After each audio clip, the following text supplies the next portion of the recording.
বাংলাদেশ জামাত ইসলামী।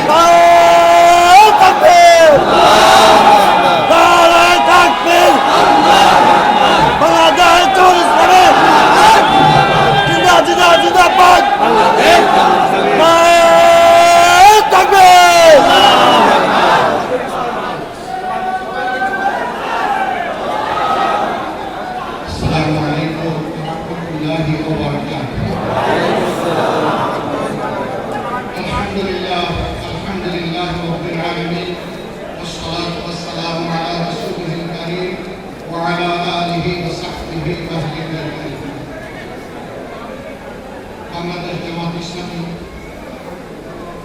ঐতিহ্যবাহী কুষ্টিয়া জেলা শাখার উদ্যোগে আয়োজিত আমার পরম সম্মানিত শহীদ পরিবারের জন্য নিবেদিত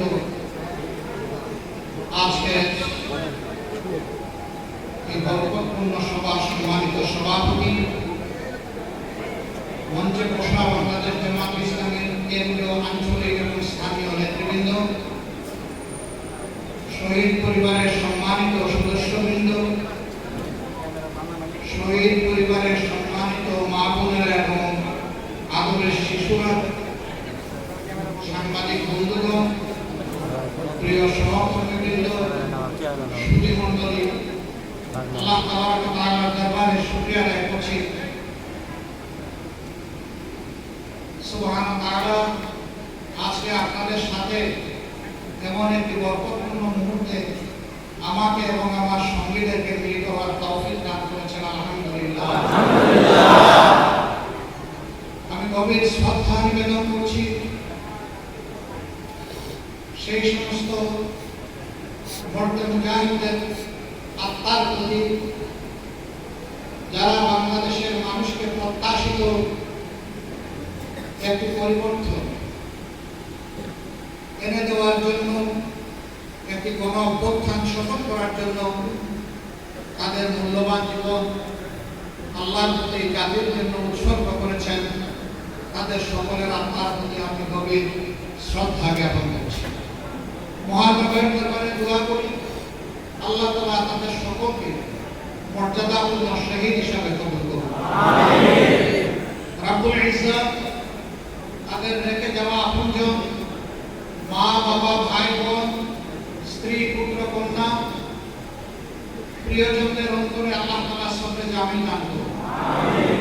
এই গণঅভ্যুত্থান সফল করতে শহীদদের পাশাপাশি আমাদের যে সমস্ত ছেলেমেয়েরা রাস্তায় নেমে এসেছিল, বুক পেতে দিয়ে বলেছিল, বুকের ভিতর তুমুল ঝড়, বুক পেতেছি গুলিকর। আমি তাদেরকে অন্তরের অন্তঃস্থল থেকে শ্রদ্ধা বিজড়িত, মায়া বিজড়িত অভিনন্দন জ্ঞাপন করছি। এই আন্দোলন পুরোভাগে নেতৃত্ব দিয়েছে আমাদের পরিবার টুকরা সন্তান সন্ততিরা, কিন্তু এই আন্দোলনে 1.5 মাসের কোলের শিশু থেকে শুরু করে 90 বছরের বৃদ্ধ বৃদ্ধা পর্যন্ত সামিল হয়েছে। একজন মা ঢাকার রাজপথে তার 1.5 মাসের 25 শিশু কোলে নিয়ে হাজির হয়েছিলেন। সাংবাদিক বন্ধুরা তাকে প্রশ্ন করেছিল, মা গো, আপনি 25 শিশু নিয়ে আপনি এখানে ঝুঁকির মুখে, গুলির মুখে কেন এসেছেন? তিনি পাল্টা প্রশ্ন ছুড়ে দিয়ে বলেছিলেন, সন্তান কি আমারই শুধু একটা, কোন সন্তান রাস্তায় নেই? আমি সেই সন্তানদের সাথে একাত্মতা ঘোষণা করতে এসেছি। তিনি বলেছিলেন, আল্লাহ আমাকে একটা সন্তান দান করেছেন, বহু মাকে আল্লাহ 3টা, 4টা, 2টা সন্তান দান করেছেন।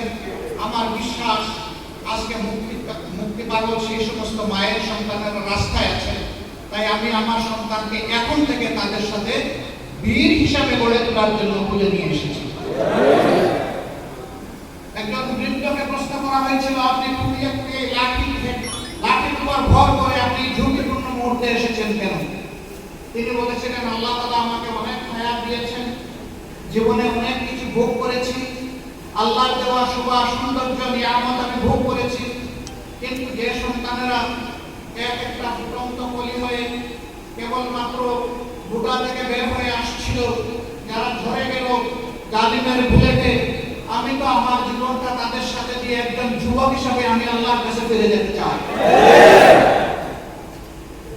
এই বিপ্লব, এই গণ অভ্যুত্থান কোন বিশেষ সম্প্রদায়ের নয়, বিশেষ দলের নয়, শুধু ছাত্রছাত্রীদের নয়, ছাত্রছাত্রীদের নেতৃত্বে আপামর জনতা। এই জন্য অভিনন্দন 18 কোটি মানুষকে। এই বিপ্লব একদিনে জমে ওঠেনি, এটা ছিল 15.5 বছরের জুলুম, বঞ্চনা, দুর্নীতি, লুটপাট, মানুষের ইজ্জত নিয়ে খেলা, মানুষের জীবন নিয়ে খেলা, এর একটা বিস্ফোরণ। এই ছাত্রছাত্রীরা জাতিকে বদলানোর জন্য রাস্তায় নামেনি, তারা তাদের একটা ন্যায্য দাবি আদায়ের জন্য রাস্তায় নেমেছিল। তৎকালীন গণবিচ্ছিন্ন প্রধানমন্ত্রী তাদেরকে একটা গালি দিলেন, সেই গালি তাদের রক্তে আগুন ধরিয়ে দিয়েছে। আমি ঢাকার পিলারগুলোতে লেখা দেখেছি লাল করে, রক্ত গরম, মাথা ঠান্ডা। আলহামদুলিল্লাহ, তারা তারই পরিচয় দিয়েছে। এই আন্দোলন করতে গিয়ে তারা মাথা গরম করে নাই। এই আন্দোলনে যে সমস্ত ক্ষয়ক্ষতি হয়েছে রাষ্ট্রের, এতে রাষ্ট্রের দুশ্মনেরা করেছে। তারা এই আন্দোলনকে ব্যর্থ করতে চেয়েছিল, এটাকে একটি উচ্ছৃঙ্খল জঙ্গি আন্দোলন হিসেবে যারা বিশ্বের বুকে অপমানিত করতেছিল, এটি তাদের কাজ, সেই দুর্বৃত্তদের কাজ। আমরা আগেও দাবি জানিয়েছি, এখনো দাবি জানাই, জাতিসংঘের সহায়তায় একটা নিউট্রাল থরো ইনকোয়ারি হোক, কারা পারপিট্রেটর, কারা দুষ্কৃতিকারী, কারা অপরাধী বের হয়ে আসুক। সেই ব্যক্তি আমি বলে আমি আমার শাস্তি দাবি করছি। কোন দুষ্কৃতিকারী যেন আড়াল হয়ে যেতে না পারে, রাষ্ট্রের সম্পদ ধ্বংস করে। আমরা সেই দাবি আবার জোরালো ভাষায় উত্থাপন করছি। সম্মানিত বন্ধুগণ, বেদনার সাথেই বলতে হয়, এই সরকার ক্ষমতায় এসেছিল 2009 সালের 10 জানুয়ারি। সেই দিন শপথ নিয়েই তারা জাতির বিরুদ্ধে ষড়যন্ত্র শুরু করেছিল।